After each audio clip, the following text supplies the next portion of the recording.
Peaceful greetings, y'all. Y'all, how are you today, tonight, tomorrow? Hmm. What you feel today does impact your tomorrow. If you didn't know. And welcome to the Goddess Temple Palace with moi, Queen Mother Goddess Opulence Ra Enter. I was feeling the vibe to come forward today, so here I am. And I wanted to speak about inspiration. I was spending some time observing some artisans in various mediums. Some I know of, and some I'm learning about. But yet, each one touched me with inspiration, which I feed off of being inspired by the influences of creativity in so many forms. And while I was in their presence, I picked up and finished these earrings, which I had told myself, you're wearing a lot of cowrie shells. The ancestors are compelling you. Olukun, Ajay, Yemanya, Oshun. The water vibrations have got me in the shells. I get a lot of compliments from my shells too. The natural energy of Mother Nature through her vibration of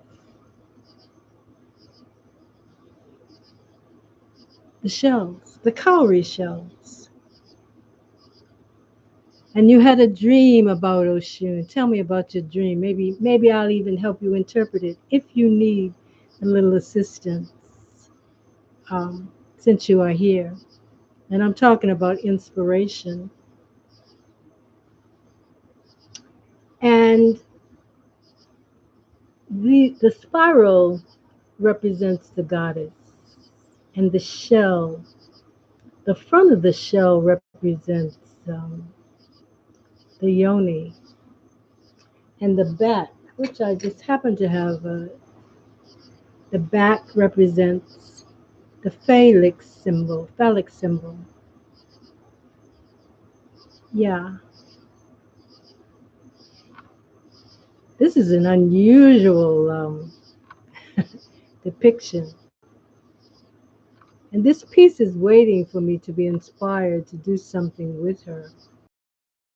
I decided that I wasn't going to straighten up around me necessarily and draw from the inspiration of what was at my fingertips. I did pull a card though,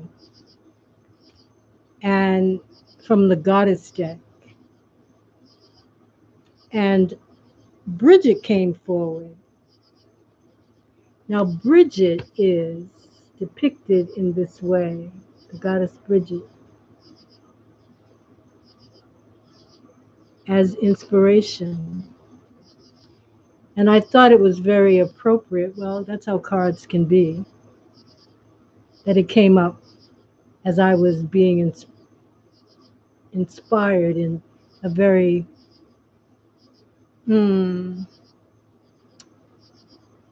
sensual, soul felt way. And The inspiration also, this piece, I had promised myself I was going to make me a piece with amber. And this piece is, let me see, this is African amber. This is Baltic amber. This is, again, African amber. This is a stone called magnesite. These beads are from Ghana, West Africa. And actually, the beads are made from the process called the lost wax casting. And they start out as wax. Can you dig it? And speaking of digging it, in the ancient ways, when casting of wax into metal, it was done in the ground. And they would dig a hole and they would heat the wax. And I'm going to leave you all tantalized a little bit about the process of the lost wax casting. Okay, just for a little while, I'll take you a little deeper into it. They made the wax, or some kind of substance that they were able to make a mold out of.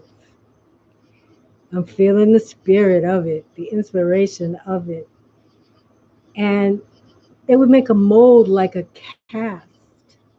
You know, like when somebody breaks their leg, their arm, they make a cast. They would wrap the, let's say the cowrie shell. Let's take the cowrie shell, which didn't have to be made out of wax. And I'm seeing clay. I'm seeing clay. They would take the clay, they would take from the earth, they would dig and they would take from the earth and they would make a mold from the earth. Oh, Spirit, I feel you, Mother. I feel you. And they would let it dry. The other kind of cast, the other kind of covering came later, or, yeah, it came later.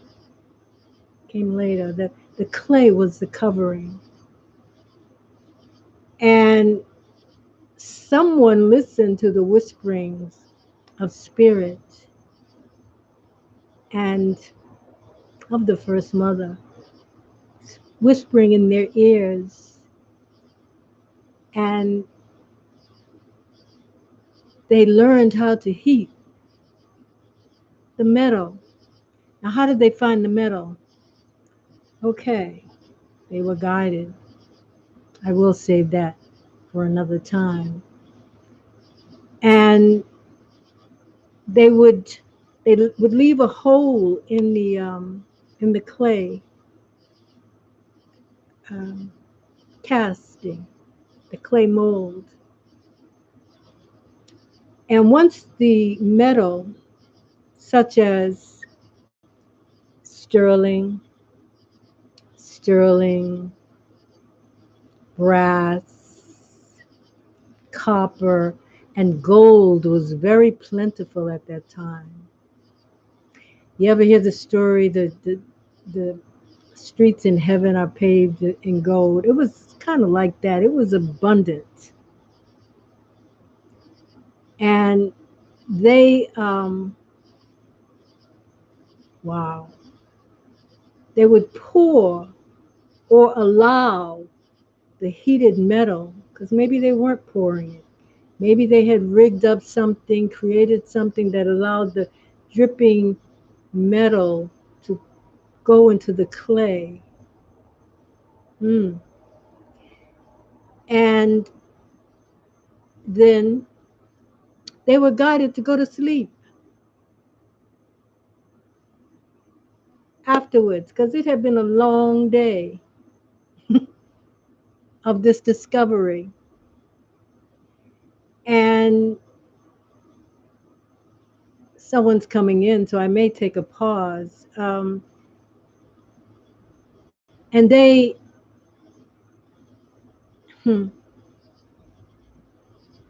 when they awoke, they opened the mold of the cowrie shell that Mother Nature had given them from the waters. And when they opened it up, it had turned into brass or copper or sterling, depending on the metal that they had made it from. Mika Maya, someone's going to come in and speak, and it's going to interrupt this flow. But I'm going to come back on to what you have said, and so that we are not interrupted again. Namaste, beloveds. Thank you. I feel the energy. I feel the love. I'll be back shortly.